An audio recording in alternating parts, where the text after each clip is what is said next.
18 अप्रैल 1912 वह दिन था जिस दिन अमेरिका के न्यूयॉर्क में गणगौर बारिश में करीब 30,000 लोग दिल थामे हुए 3 दिन से किसी का इंतजार कर रहे थे।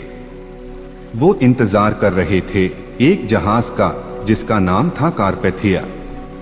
कारपेथिया वो जहाज था जो अपने साथ एक दर्दनाक कहानी लेकर लौटा था, जिसको सुनकर आज भी लोगों के होश उड़ जाते हैं। वो कहानी थी एक RMS टाइटैनिक की। टाइटैनिक एक ऐसा जहाज था जो कभी नहीं डूब सकता था, जिसने सैकड़ों जिंदगियां समुंदर के हवाले कर दी। और कारपेथिया जहाज पर मौजूद थे वो लोग जिन्होंने RMS टाइटैनिक को समुंदर में समाते हुए देखा था। कभी न डूबने वाला जहाज आखिर कैसे डूबा? दोस्तों, आपको बता दे कि टाइटैनिक का असली नाम था RMS टाइटैनिक यानी रॉयल मेल शिप।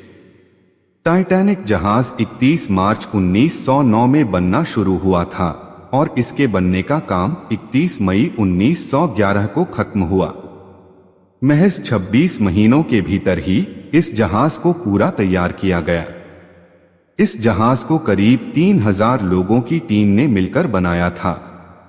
इस जहाज को आयरलैंड के बेलफास्ट में Harland and Wolff White Star नाम की कंपनी ने बनाया था।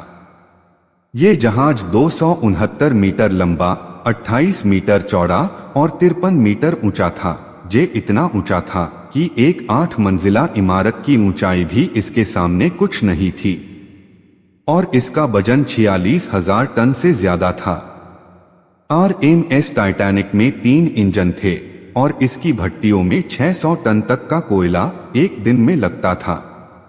इसे बनाने में उस वक्त 15 लाख ब्रितानी पाउंड का खर्च आया था। टाइटैनिक जहाज के डिजाइनर और बनाने वाले का नाम थॉमस एंड्रूज था। इस जहाज में 3,300 लोग लग्जरी लाइफ की तरह आराम से जा सकते थे। ये इतना लग्जरी था कि इसके अंदर 2 बड़े बड़े ground stairs, heated swimming pool, gym, 4 restaurant, library, Turkish bath, electric bath और बार्बर शॉप इत्यादि थे। टाइटैनिक जहाज बहुत ही लग्जरी और मॉडर्न स्टाइल का बना था। इसका इंटीरियर देखने लायक था। शायद आपको नहीं पता होगा, लेकिन जहाज के अंदर का इंटीरियर लंदन के एक होटल द रिट्ज से इंस्पायर्ड था। ये होटल इतना शानदार है कि इसमें सारी फैसिलिटी उपलब्ध है। जब यह जहाज बनकर तैयार हो गया तो इसे देखने के लिए लगभग 1 लाख से भी ज्यादा लोग आए थे। ये जहाज लग्जरी तो था ही, लेकिन इसे एक और चीज खास बनाती थी और वो थी इसकी सेफ्टी, जो कि इसे डबल बॉटम हल बनाया गया था, यानी इसका नीचे का हिस्सा डबल लेयर में बनाया गया था।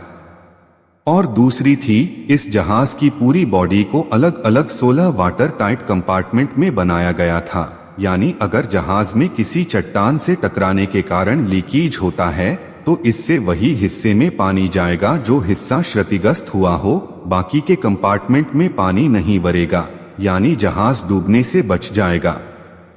RMS टाइटैनिक एक ऐसा जहाज था जिसके 16 में से 4 कंपार्टमेंट में पानी भर जाए तो वह डूबने से बच जाएगा। टाइटैनिक का प्रचार इस तरह से किया गया था कि यह जहाज कभी डूब नहीं सकता था। इसी वजह से इस जहाज को कभी न डूबने वाला जहाज यानी अनसिंकेबल भी कहा जाता था। इसके बनने के दौरान ही 2 लोगों की जान चली गई और 246 लोग घायल हो गए थे। यह जहाज इतना शक्तिशाली था कि इसकी आवाज ही 16 किलोमीटर तक सुनाई दे सकती थी। 10 अप्रैल 1912 को 920 यात्रियों के साथ इंग्लैंड के शहर साउथम्पटन से न्यूयॉर्क के लिए अपनी पहली यात्रा के लिए ये जहाज निकल पड़ा। साउथहैम्पटन से निकलकर टाइटैनिक 41 किलोमीटर प्रति घंटे की रफ्तार से चरबर्ग, फ्रांस पहुंचा और जहां से 274 यात्रियों को लेकर क्वींसटाउन, आयरलैंड पहुंचा और जहां से भी 123 यात्रियों को लेकर अपनी अंतिम यात्रा न्यूयॉर्क के लिए रवाना हुआ। टाइटैनिक जब आयरलैंड से निकला तो उसे उसके रास्ते में आइसबर्ग मौजूद होने की पहले चेतावनी मिल गई थी। लेकिन जहाज के कप्तान एडवर्ड जॉन स्मिथ ने इस चेतावनी पर कुछ खास ध्यान नहीं दिया और जहाज की रफ्तार कम नहीं की। रात होते होते जॉन स्मिथ को अन्य जहाजों द्वारा 6 चेतावनी वाले संदेश दिए जा चुके थे, लेकिन ना ही उन्होंने इन चेतावनी भरे संदेशों पर ध्यान दिया और ना ही उन्होंने जहाज की रफ्तार कम की।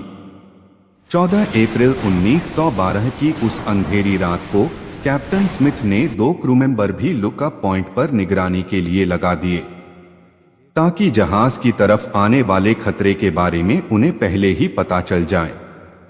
उस रात समुंदर एकदम शांत था, चांद भी नहीं था, तो मानो समुंदर जैसे खाने हो पड़ रहा हो, इसलिए उन्हें सिर्फ तारों की हल्की फुल्की रोशनी ही मिल रही थी। 11:40 पर उन्हें समुंदर के बीचों बीच एक विशाल सा पहाड़ नजर आता है। जब उन्होंने गौर से देखा तो वह समझ गए कि ये एक आइसबर्ग है। उन्होंने समय न गवाते हुए घंटा बजा दिया और फिर तुरंत फोन पर खबर दी कि बर्फ की चट्टान सामने है। ये सुनते ही जहाज के सारे ऑफिसर जहाज को मोड़ने को लग गए। अचानक हुए डिसीजन से कैप्टन ने जहाज को मोड़ने की पूरी कोशिश कर दी, लेकिन फिर भी वह साइड से आइसबर्ग के साथ टकरा गया, जिससे उसकी दाहिने साइड की रिप्टे और प्लेट्स खुल गई। प्लेट्स खुलने के कारण जहाज के 3rd क्लास यानी निचले हिस्से में जोरों से पानी भरने लगा। जैसे ही निचले हिस्से में पानी भरने लगा तो 3rd क्लास के सारे यात्री ऊपर की ओर भागने लगे। पूरे जहाज में हड़बड़ाहट मच गई। इस घटना में चिंतित होकर जहाज के डिजाइनर थॉमस एंड्रूज ने नक्शा देखते हुए कैप्टन स्मिथ से कहा कि जहाज के 16 कंपार्टमेंट में से 5 कंपार्टमेंट में पानी भर गया है। इसके बाद पानी डेक के ऊपर से क्रॉस करके बाकी सारे कंपार्टमेंट में पानी भर जाएगा। रात के 12 बज चुके थे। स्मिथ ने क्रू को जल्दी से डिस्ट्रेस सिग्नल भेजने के लिए कहा ताकि कोई जहाज उन्हें बचाने के लिए आ जाए। क्रू लगातार डिस्ट्रेस सिग्नल देने में लग गए, लेकिन दुर्भाग्य से कोई जहाज उन्हें बचाने के लिए नहीं आया। धीरे धीरे पानी डेक के ऊपर से अंदर घुसने लगा। ये देखते हुए कैप्टन स्मिथ ने धीरे धीरे लाइफ बोट पानी में उतारने के लिए कहा। दुर्भाग्य से उस टाइम जहाज पर केवल 20 ही लाइफ बोट्स थी और एक बोट की क्षमता केवल 65 लोगों की ही थी। हड़बड़ी में लाइफ बोट में केवल 25 से 28 लोगों को ही भेजा जा रहा था। कुछ लोग तो ये मानने के लिए तैयार ही नहीं थे कि ये जहाज कभी डूब जाएगा। वो एकदम रिलैक्स बैठे थे, तो दूसरी ओर जैक फिलिप्स लगातार डिस्ट्रेस सिग्नल देने में जुटे थे और सौभाग्य से इनका डिस्ट्रेस सिग्नल एक जहाज कारपेथिया को मिलता है। लेकिन बदनसीबी की बात ये थी कि कारपेथिया और टाइटैनिक की दूरी 107 किलोमीटर की थी। कारपेथिया अगर अपनी पूरी रफ्तार में भी चलता तो भी टाइटैनिक तक पहुंचने में उसे 4 घंटे तक का समय लगना था, लेकिन इतना समय टाइटैनिक के पास नहीं था। अब बात ये थी कि क्या टाइटैनिक 4 घंटे तक सरवाइव कर पाएगा। जैसे जैसे जहाज के आगे के कंपार्टमेंट में पानी भरता गया, वैसे वैसे जहाज आगे की ओर डूबता जा रहा था। लास्ट लाइफ बोट उतारने के बाद अभी भी जहाज में 1500 से ज्यादा लोग बचे थे। अब जो लोग बचे थे वो समुंदर में धीरे धीरे कूद रहे थे, लेकिन अब समुंदर भी साथ नहीं दे रहा था। समुंदर का पानी -2 डिग्री सेल्सियस तक ठंडा था, जिसमें इंसान मात्र 15 से 20 मिनट तक ही जीवित रह सकता था। टाइटैनिक में पानी की रफ्तार बढ़ती ही जा रही थी, जिससे आगे का भाग पूरी तरह से पानी में डूब चुका था और पीछे का हिस्सा ऊपर उठने लगा था। अब स्मिथ ने क्रू मेंबर को भी कह दिया था कि अपनी अपनी जान बचा लो। आगे का हिस्सा डूब जाने के कारण दबाव इतना बढ़ गया था कि टाइटैनिक के बीच में से 2 टुकड़े हो गए और रात के 2:20 पर RMS टाइटैनिक धीरे धीरे अटलांटिक महासागर में समा गया।